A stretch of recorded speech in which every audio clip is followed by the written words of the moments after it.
तो chapter number 11 start करते हैं, अकाउंट्स एंड रिकॉर्ड्स। तो अकाउंट्स और रिकॉर्ड्स के ऊपर है ये।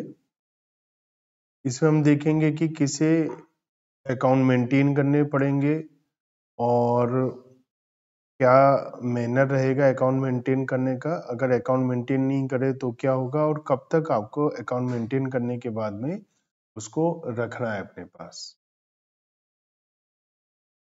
तो असेसमेंट जीएसटी में जो होता है वो सेल्फ असेसमेंट होता है। सेल्फ असेसमेंट का मतलब होता है कि हम लोग अपने आप से असेसमेंट करेंगे, अपने आप से सारा हिसाब करेंगे कितना टैक्स बनता है, ठीक है। तो उसे हम सेल्फ असेसमेंट कहते हैं। ऐसी सेल्फ असेसमेंट हमारा होता है इनकम टैक्स में। पहले जो बहुत पहले वैट से भी पहले सेल टैक्स होता था, वहां पर सेल्फ असेसमेंट नहीं था। उसके लिए आपको सेल टैक्स डिपार्टमेंट के पास में जाना पड़ता और वहां पर जाकर के असेसमेंट कराना पड़ता। तो वहां पर बहुत ज्यादा दिक्कत आती थी। जो सेल टैक्स ऑफिसर थे बहुत परेशान करते थे और पैसे लेते। तो धीरे धीरे उसको फिर सेल्फ असेसमेंट पर कर दिया गया। तो उन्हें सबको अपना सेल्फ असेसमेंट टैक्स जमा कराना है और अपनी रिटर्न को भी जमा कराना होता है। जिस पीरियड के लिए भी वो रिटर्न फाइल करनी जरूरत है as per the GST law, तो वो सब करा जाता है। तो हर एक रजिस्टर्ड पर्सन को मेंटेन करना पड़ता है और रखना पड़ता है सारे के सारे records principal place of business को पर। तो प्रिंसिपल प्लेस ऑफ बिजनेस पर उसे अपने सारे अकाउंट मेंटेन करने पड़ेंगे। रेस्पॉन्सिबिलिटी बनाई गई है ओनर की या जो ऑपरेटर है वहां का, गोडाउन या वेयर हाउस या जो भी प्लेस है वहां पर जहां माल रखा जाता है वहां पर जो भी उसका ऑपरेटर है। And on every transporter to maintain specified record even if they are not registered under GST. तो ट्रांसपोर्टर वगैरह है उसे भी अपने रिकॉर्ड मेंटेन करने पड़ेंगे चाहे वो जीएसटी में रजिस्टर्ड है या नहीं, ठीक है। तो इन सबको अकाउंट मेंटेन करने हैं। ये जरूरी नहीं है कि आप अकाउंट जो मेंटेन कर रहे हैं वो इलेक्ट्रॉनिक फॉर्म में करें, ऐसा जरूरी नहीं है। तो आप लोग इलेक्ट्रॉनिक फॉर्म में अकाउंट मेंटेन करना जरूरी नहीं है, आप मैन्युअली भी बना सकते हैं। तो मैन्युअली इलेक्ट्रॉनिकली दोनों ही ठीक है और कोई फॉर्मेट नहीं है अकाउंट को मेंटेन करने के लिए। चैप्टर 8 है अकाउंट एंड रिकॉर्ड्स का। सेक्शन इसमें 35 और 36 है सीजीएसटी एक्ट में। रूल्स है हमारे 56 से 58 जो हमें बताते हैं कि अकाउंट को मेंटेन करना है टैक्स पेयर को, कब तक उसे रखना है अपने पास और इससे रिलेटेड प्रोविजंस है। तो हम देखें कुछ डेफिनेशंस को। जैसे एजेंट कौन होता है, तो एजेंट का मतलब कोई भी ऐसा इंसान, चाहे वो फैक्टर हो, चाहे ब्रोकर हो, चाहे कमीशन एजेंट हो, आड़तिया हो, डेलीगेटेड एजेंट हो, ऑक्शनियर हो या और कोई हो, चाहे नाम कुछ भी हो, जो बिजनेस सप्लाई या रिसीव कर रहा है गुड्स की, सर्विसेज की या दोनों की, और बिहाफ ऑफ अनदर, दूसरे के बदले में आप कुछ रिसीव कर रहे हैं कुछ दे रहे हैं, तो वो आपको उन्हें एजेंट माने जाएंगे। मैन्युफैक्चरर, तो मैन्युफैक्चरर हमारा जो होता है उसका मतलब होता है जो प्रोसेसिंग करता है रॉ मटेरियल की, इनपुट देता है इस तरीके से कि एक नया प्रोडक्ट निकल कर आए, अलग नाम का, अलग कैरेक्टर का, अलग यूज का, तो उसको हम मैन्युफैक्चरर बोलते हैं। टैक्सेबल सप्लाई का मतलब होता है ऐसी सप्लाई गुड्स या सर्विस या दोनों की जिस पर टैक्स लगता है। इस एक्ट में हम टैक्सेबल सप्लाई बोलते हैं। प्लेस ऑफ बिजनेस में इंक्लूड्स मतलब इंक्लूडिंग डेफिनेशन दे रखी है, एक ऐसी जगह जहां पर हम जनरली बिजनेस को करते हैं और वेयर हाउस, गोडाउन या और कोई भी जगह जहां पर माल रखा जाता है या सप्लाई या रिसीव गुड्स और सर्विसेज और बोथ, वो सब हमारा प्लेस ऑफ बिजनेस होता है। जहां पर अकाउंट मेंटेन करते हैं वो भी प्लेस ऑफ बिजनेस होता है। जहां पर एजेंट के थ्रू काम किया जाता है वो भी प्लेस ऑफ बिजनेस होता है। टैक्सेबल पर्सन जो रजिस्टर्ड है या जिसे रजिस्ट्रेशन कराना है, जो रजिस्टर्ड है या उसे रजिस्ट्रेशन कराना है वो ही टैक्सेबल पर्सन होता है। प्रिंसिपल प्लेस ऑफ बिजनेस का मतलब है जहाँ रजिस्ट्रेशन सर्टिफिकेट में आपने मेन जगह बताई है उसे हम place of principal place of business कहते हैं। रजिस्टर्ड पर्सन वो है जो रजिस्टर्ड होता है। इसमें यूनिक आइडेंटिटी नंबर लेते हैं आप UIN, तो उसे हम रजिस्टर्ड पर्सन नहीं मानते।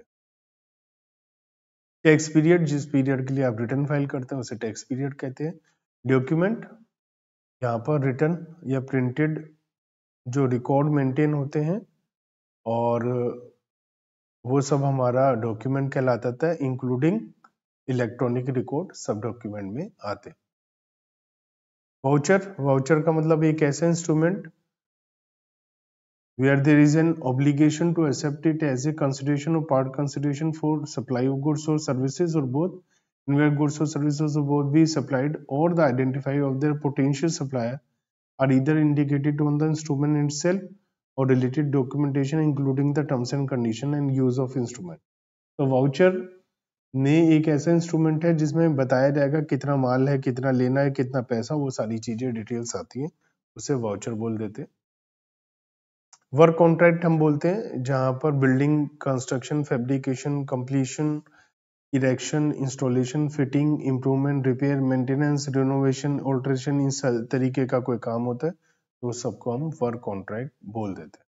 अब हम बात करते हैं सेक्शन 35 की, जो कहता है अकाउंट्स एंड अदर रिकॉर्ड्स के बारे में। तो सेक्शन 35 सबसेक्शन 1 कहता है every registered person shall keep and maintain at his principal place of business। तो हमने इसीलिए डेफिनेशन पढ़ी, रजिस्टर्ड पर्सन कौन है, प्रिंसिपल प्लेस ऑफ बिजनेस क्या है, as mention in the certificate of registration a true and correct account of. तो section 35(1) कहता है कि हर एक रजिस्टर्ड पर्सन को मेंटेन करने पड़ेंगे प्रिंसिपल प्लेस ऑफ बिजनेस पर true and account of production और मैन्युफैक्चर ऑफ गुड्स। जो भी वो प्रोडक्शन कर रहा है, मैन्युफैक्चरिंग कर रहा है, वो inward outward supply, stock, ITC, output tax payable, paid and such other particulars as may be prescribed. तो सेक्शन 35(1) में बता रखा है कि रजिस्टर्ड पर्सन को ये सारी चीजें मेंटेन करनी पड़ेंगी। Provided that where more than one place of business is specified in the certificate of registration, the account related to each place of business shall be kept at such place of business। तो एक से ज्यादा है तो उस जगह के account वहां पर मेंटेन करने पड़ेंगे। प्रोवाइडेड फर्दर रजिस्टर्ड पर्सन में keep and maintain such account and other particular in electronic form, जैसा बताया जाए उस तरीके से इलेक्ट्रॉनिक फॉर्म में भी रखा जा सकता है। सेक्शन 35 सबसेक्शन 2 क्या कहता है, एवरी ओनर और ऑपरेटर ऑफ वेयर हाउस और गोडाउन और एनी अदर प्लेस जहां पर हम माल रखते हैं, हर एक ट्रांसपोर्टर चाहे वो रजिस्टर्ड है या नहीं है उसे रिकॉर्ड मेंटेन करने पड़ेंगे, कंसाइनर के, consignee and other relevant details of goods in such manner as may be prescribed. तो इन सबको मेंटेन करने पड़ेंगे रिकॉर्ड्स। सेक्शन 35 सबसेक्शन 3 क्या कहता है, the commissioner may notify a class of taxable person to maintain additional account of document for such purpose as may be specified. तो commissioner चाहे तो वो बता सकता है कि कुछ लोगों को, पर्टिकुलर लोगों को कुछ एडिशनल रिक्वायरमेंट होगी अकाउंटिंग मेंटेन करने की।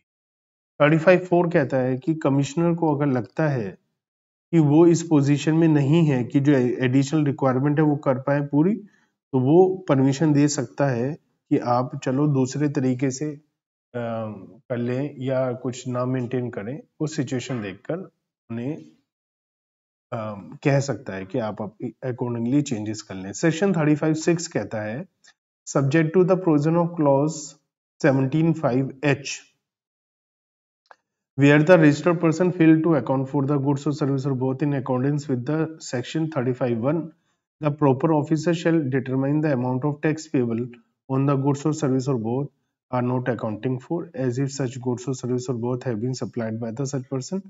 तो ये लिखा है कि अगर कुछ चीजें मिसिंग है, आपने मेंटेन नहीं करी है, तो प्रॉपर ऑफिसर जो चीजें आपने टैक्स वाली आइटम को ऐड नहीं किया उन सबको जोड़कर उस पर टैक्स निकाल देगा। टैक्स निकालने के लिए सेक्शन एज पर 73 74 है जो आपके कोर्स में नहीं है, फाइनल कोर्स में है। तो अगर हम इसको एनालाइज करें इस सेक्शन को या इस टॉपिक को, सेक्शन 35 और 36 चैप्टर हमारा 7 है और सीजीएसटी रूल्स 2017 में, तो किसे मेंटेन करने पड़ेंगे अकाउंट्स और कहाँ मेंटेन करने पड़ेंगे, तो हर एक रजिस्टर्ड पर्सन को मेंटेन करने पड़ेंगे अकाउंट अपने प्रिंसिपल प्लेस ऑफ बिजनेस पर, जिसे हम पीपीओबी कह देते हैं, principal place of business, and books of account relating to additional place of business. तो एडिशनल प्लेस ऑफ बिजनेस को एपीओबी बोल देंगे, तो वहां पर मेंटेन इन्हें करने हैं। यहाँ पर एक से ज्यादा प्लेसेस को रजिस्ट्रेशन में बोला गया है, तो हर एक जगह वहां पर मेंटेन करने पड़ेंगे। क्या अकाउंट मेंटेन करने हैं, तो true and correct account maintain करने हैं, production manufacturing, inward outward supply, stock, ITC, output and such other particulars में be prescribed.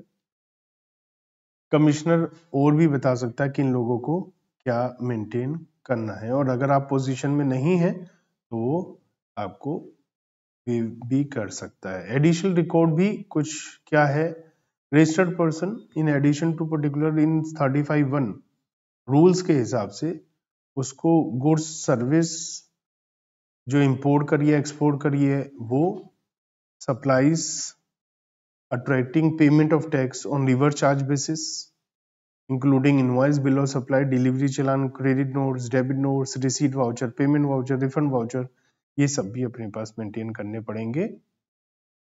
Separate account of advance received, paid and adjustment, particulars of name, complete address of supply from whom he has received the goods or services, name and complete address of the person to whom he has supplied the services, तो जिससे माल मिला है वो, जिसको माल दिया है वो, particular of the complete address of the premises where goods are stored by him including goods stored during the transit. However, if taxable person are found to be stored any other place other than so declared without the cover of their valid document, proper officer shall determine the amount of tax payable। अपने हिसाब से वो निकाल लेगा अगर उसे कुछ गड़बड़ लगेगा जो आपने मेंटेन नहीं कर रखा है। जो सप्लायर है उसे कुछ रिकॉर्ड बनाने हैं, मेंटेन करने हैं, stock of goods and tax से रिलेटेड। सप्लायर कंपोजिशन स्कीम में फिर उसे जरूरत नहीं है, क्योंकि कंपोजिशन स्कीम में आते ही इसलिए ताकि इन सब झंझटों से बच पाए। तो सप्लायर को क्या मेंटेन करना है, stock of goods, detail of tax.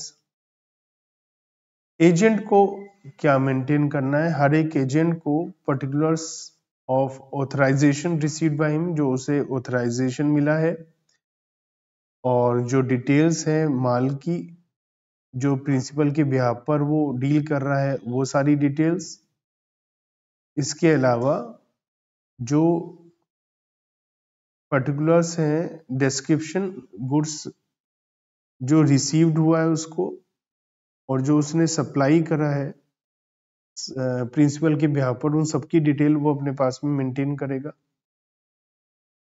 और detail of account furnished to every principal and tax paid on receipt and supply on behalf of principal, वो सारी डिटेल अपने पास मेंटेन करेगा अगर वो एजेंट है। तो मैन्युफैक्चरर है तो मैन्युफैक्चरर जो सारे रिकॉर्ड मेंटेन करें उसको तो मेंटेन करेगा ही करेगा। Apart from the other records, every registered person manufactured goods has to maintain monthly production accounts showing quantitative details of raw material services used in manufacturing and quantitative detail of goods so manufactured including the waste and byproduct thereof। तो ये सारे record वो maintain करेगा अपने पास। जो service provider है उसे क्या करना है, जो every registered person supplying service has to additionally maintain the account showing quantitative detail of goods used in the provision of service, detail of ITC utilized and service supplied। ये सारी detail उसे अपने पास में रखनी पड़ेंगी। जो पर्सन वर्क कॉन्ट्रैक्ट कर रहा है उसको हर एक कॉन्ट्रैक्ट के लिए अलग से name address of the person जिसके बिहाफ पर वर्क कॉन्ट्रैक्ट कर रहा है, जो माल रिसीव्ड हुआ है उसके बारे में, जो माल सप्लाई करा है उसके बारे में, जो यूटिलाइज हुआ है, जो पेमेंट रिसीव्ड है, और name and address of supplier, मतलब सारी डिटेल उसे भी मेंटेन अपने पास करनी है। अगर कस्टडियन, क्लियरिंग या फॉरवर्डिंग एजेंट है तो जो किसी और के बिहाफ पर माल डिस्पैच कर रहा है, डिलीवरी कर रहा है, रिसीट कर रहा है, उसे भी सारी डिटेल्स रखनी पड़ेंगी अपने पास। और वेयर हाउस वगैरह है, उसका ओनर ऑपरेटर या ट्रांसपोर्टर है तो उसको सारी डिटेल जो भी माल उसके पास है, चाहे और ट्रांसपोर्टर चाहे वो रजिस्टर्ड है या नहीं, उसे कंसाइनर कंसाइनी की सारी डिटेल अपने पास में रखनी पड़ेगी। तो how the accounts and record will be maintain, तो रिकॉर्ड मेंटेन मैनुअली हो सकते हैं, इलेक्ट्रॉनिक फॉर्म में हो सकते हैं, आप दोनों तरीके से मेंटेन कर सकते हैं। No entry to be erased और ओवर रिटन, आप ना तो ओवर राइटिंग करेंगे ना कोई इरेज करेंगे, मैनुअल डॉक्यूमेंट कर रहे हैं तो, है ना, उसको आप एडिट नहीं कर पाएंगे। तो all incorrect entries otherwise than those of clerical nature shall be scored out under attestation and thereafter correct entry shall be recorded। तो उसके लिए आपको प्रॉपर अटेस्ट कराना पड़ेगा कि हमारे से गलती हो गई है, फिर उसको ठीक करवाया जाएगा। Where the registered and other document are maintained electronically, the log of every entry edited or deleted shall be maintained। तो आपने अगर कुछ भी एडिट किया, डिलीट किया तो उससे रिकॉर्ड करके रखना पड़ेगा कि हमने ये एडिट किया और ये डिलीट किया। What are the consequence of failure to maintain the account? जहां पर रजिस्टर्ड पर्सन ने as per section 35(1) account maintain नहीं किया तो प्रॉपर ऑफिसर अपने हिसाब से टैक्स से निकाल लेगा, अंदाजा लगा के कि आपने क्या सप्लाई किया है।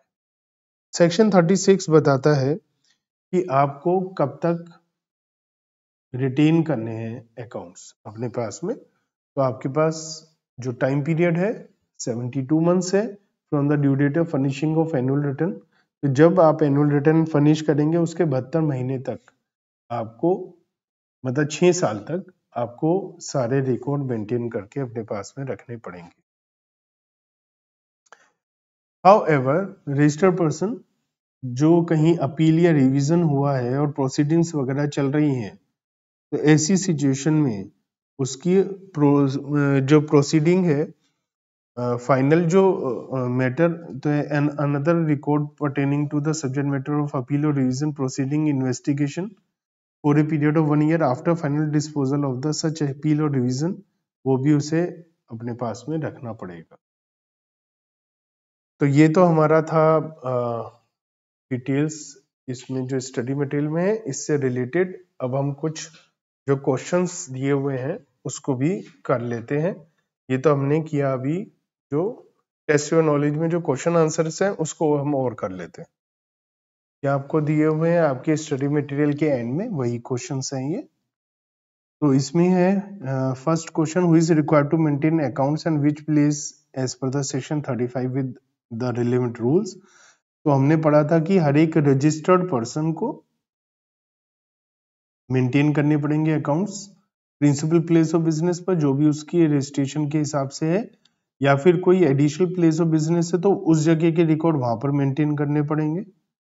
एक से ज्यादा रजिस्ट्रेशन में तो हर जगह मेंटेन करने पड़ेंगे। इसके अलावा जो ट्रांसपोर्टर है उसे मेंटेन करने पड़ेंगे, चाहे वो रजिस्टर्ड है या नहीं, तो उसे मेंटेन, लेकिन वो जो है मेनली सेक्शन 35 में ये है कि रजिस्टर्ड पर्सन को मेंटेन करने। Mr. Sky is engaged in the business of trading of mobiles. He is eligible for composition scheme and has opted for the same. Composition के लिए इसने अप्लाई कर दिया है। ये एडवाइस कर रहा है which are not required to maintain by him composition. वो कह रहा है कि रिकॉर्ड मेंटेन नहीं करने हैं मुझे क्योंकि मैं कंपोजिशन में हूँ। तो कंपोजिशन का मतलब ये नहीं है कि रिकॉर्ड मेंटेन ही नहीं करेगा, कुछ एक्स्ट्रा रिकॉर्ड मेंटेन करने की जरूरत नहीं है, लेकिन कुछ तो करना ही पड़ेगा। तो सप्लायर ने जिसने कंपोजिशन है वो not required to maintain record related to stock of goods, तो वो account of stock in respect of goods received and supplied by him, and such account shall contain particular of opening, receipt, supply, goods lost, destroyed, return of sample and the balance of stock, finish ये तो लिखा है एक तो stock of goods और details of tax containing the amount of tax, है ना। तो thus mister Sky is not required to maintain above mention records, तो ये वाले रिकॉर्ड मेंटेन करने की जरूरत नहीं है डिटेल्स में, स्टॉक ऑफ गुड्स और डिटेल्स ऑफ टैक्सेस के लिए। बाकी तो थोड़ा बहुत तो वो मेंटेन अपने पास करेंगे ही करेंगे। नंबर 3 है mister Harsh Manjula is engaged in the business of work contract and request you guidance for specific record maintain by him under GST law. तो हमने पढ़ा था अगर वर्क कॉन्ट्रैक्ट है तो आपको कहाँ से माल आ रहा है, किसके लिए आप वर्क कॉन्ट्रैक्ट कर रहे हैं, कितना कंजम्पशन उसके लिए कर रहे हैं, क्वांटिटी वगैरह, ये सारी डिटेल आपको देनी पड़ेगी। तो नेम एड्रेस जिसके बिहाफ पर आप वर्क कॉन्ट्रैक्ट कर रहे हैं, description of value quantity good services के लिए जो आपने रिसीव्ड है, और description of value of and quantity of goods service utilized in execution, the detail of payment received and the name address of supplier जिससे आपको ये सब मिल रहा है, तो सारी डिटेल आपको अपने पास में मेंटेन करके रखनी पड़ेगी। Chill chain cold is operating cold storage warehouse, आपसे पूछ रहे हैं कि क्या मेंटेन करना पड़ेगा, तो उन्हें मेंटेन करने पड़ेंगे रिकॉर्ड कंसाइनर कंसाइनी के अदर रिकॉर्ड प्रेस्क्राइब मैनर में। तो चिल चेन कोड को मेंटेन करने पड़ेंगे। गुड्स कितना वेयर हाउस में है, कितना डिस्पैच हुआ, मतलब पूरा का पूरा स्टॉक लेजर जो हमने अभी अभी पढ़ा था कि उसे मेंटेन नहीं करना है, कंपोजिशन वाले, है ना। और इन्हें स्टोर में इस तरीके से आइटम वाइज आइटम्स, और ऐसा फैसिलिटी करनी चाहिए पड़ेगी कि फिजिकल वेरिफिकेशन प्रॉपर ऑफिसर जब चाहे तो कर सके।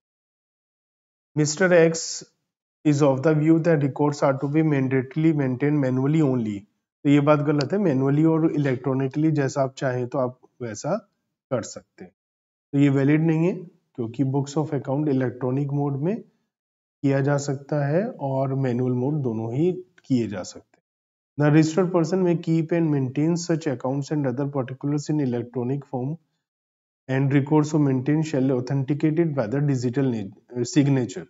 The registered person maintaining electronic record shall produce on demand the relevant record maintained by him, authorized by him, और हार्ड कॉपी चाहिए होगी तो वो भी निकाल कर देनी पड़ेगी। Whether account and records are stored electronically by any registered person, demand करने पर फाइल पासवर्ड एक्सप्लेनेशन कोड वगैरह की एक्सेस इंफॉर्मेशन की सैंपल कॉपी प्रिंट सब देना पड़ेगा।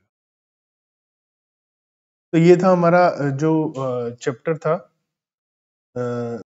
11 चैप्टर, जो बताता है हमें कि भैया हम लोग अकाउंट मेंटेन करेंगे तो कौन मेंटेन करेगा, कितना मेंटेन करेगा, तो ये छोटा सा चैप्टर था, तो इसको आप अच्छे से देख सकते हैं। नेक्स्ट वीडियो में हम नेक्स्ट चैप्टर में मिलेंगे, चैप्टर नंबर 12 में, है ना।